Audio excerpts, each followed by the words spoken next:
How do you teach people to start taking care of their skin, to get it soft like a baby's? Well, first of all, you have to kind of know when to put your moisturizers on. It's all about moisturizing on the outside, but don't forget about hydrating yourself on the inside. So remember that the general rule is 8 ounces of fluid a day. So it could be water or whatever, but you need to definitely have plenty of fluid because your skin cannot hydrate if you're dehydrated internally.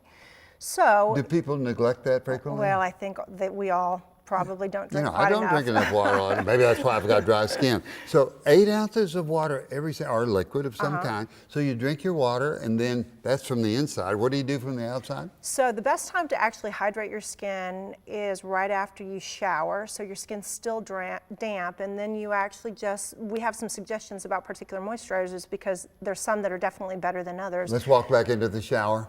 In the shower, what kind of water should we have? Should it be hot, dry? How long should we stay in there? What kind of soap should we use in there? Great question. You definitely want some medium temperature water. Too hot of water definitely dehydrates the skin, and the longer the bathing that you do, the more dehydrated the skin gets. It seems sort of backwards, but that's the case. So you get in and get out of tepid water when you take a shower? Comfortable, yeah. What kind of soap inside the bath shower? Well, there are several different kinds. Now, a bar soap is good. If you can get a non-deodorant soap, probably that's better. So one that, for example, Dove unscented is one that we recommend for a bar soap. But there's some new technology in moisturizers and cleansers that actually help add the moisture back into your skin that are kind of sustained release. So even though you may take a 10-minute shower, if you use the right cleanser and moisturizer, you can have 24-hour duration of moisturization on your skin just by your 10 minutes worth of soap in the shower. When I look at the store, I see Dove, I see the unscented Dove, but I also see a lot of lotions and creams and moisturizers in a bottle to take as body wash. Are those good?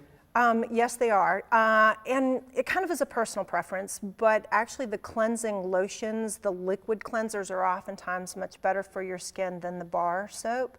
I have one in particular if we'd like to talk about it. This is one that's called the CeraVe Hydrating Cleanser.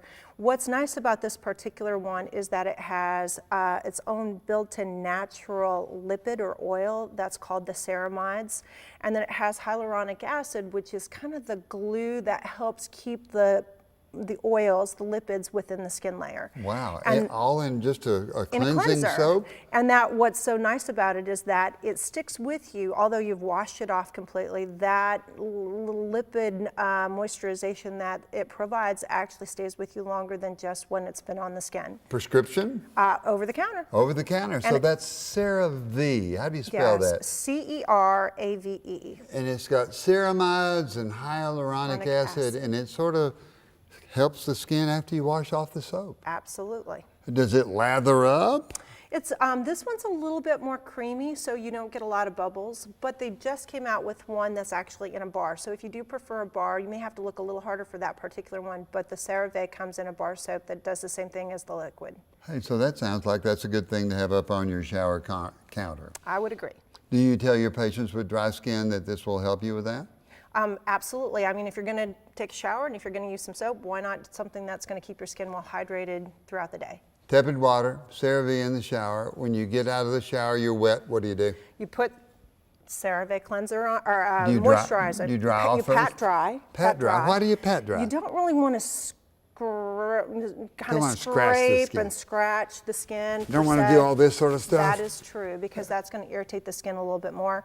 And then if it's damp, if your skin has a little bit of moisture in it, you can help sort of hold that moisture in with the moisturizer, which will kind of be like a molecular sponge on your skin. So you pat dry all over. Now, when I pat dry, my skin feels a little cold. That's the time to put on the lotion, when you've just got through pat dry. Absolutely. All over. All over. Why do I want to put it? Do I want to hydrate my arm more than my trunk, or is it just better all over? I think it depends where you find your skin the driest. There's not a reason not to put it all over, but most people find that their back tends to be itchier, so that's sometimes a hard place to reach, but a great place to put your moisturizer.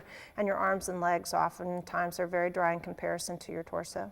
So being your student, I would have to raise my hand and say, that's me. So you put the lotion on. How thick do you put it on? Well, just as thick as it's comfortable. You don't want to stand there freezing in your bathroom letting things dry, and you certainly don't want to have a whole lot of residue that gets on your clothing, so just enough to let it dry and then you can throw on your clothing. So we've got our lotion, we're in the bathroom, then we put on our clothing. What do we do during the day to keep our skin nice and soft? Anything else, or it sticks with the skin, as you say? It pretty much sticks with the skin, and at least the CeraVe products are made to be just once a day. There are some alternatives that are also by Cetaphil, and they have their technology is called Cetaphil. Cetaphil. And Cetaphil. And they've been a long-term kind of provider of good skincare from birth to whatever age. And they recently have kind of, done something like the CeraVe company to give the lipids within the skin in the form of ceramides as well. And their technology is called Restore-A-Derm. So it's Restore-A-Derm. Now that sounds like we're going to restore the skin. Good product, though. It's absolutely. So we've got Cetaphil and we've got CeraVe, and that's going to keep our skin good. Now, during the day, I'm washing my hands and I'm keeping my hands clean, and that washes off all this stuff or something? In theory, it does. Now, I have another recommendation for those of us that wash your hands a whole lot that I didn't bring a sample of it, but it's actually called the CeraVe Therapeutic Hand Cream. So what does it do that the others doesn't do? It actually is a barrier cream, and I tell my patients it's like Rain-X on your windshield, and it's supposed to last for 6 hand washings. Now, certainly it can wear off, but it's nice because it kind of provides an opportunity to lock in your own moisture, but lock out irritants, which is people that do a lot of water work, hand sanitizers, or even a lot of friction can make your hands especially dry.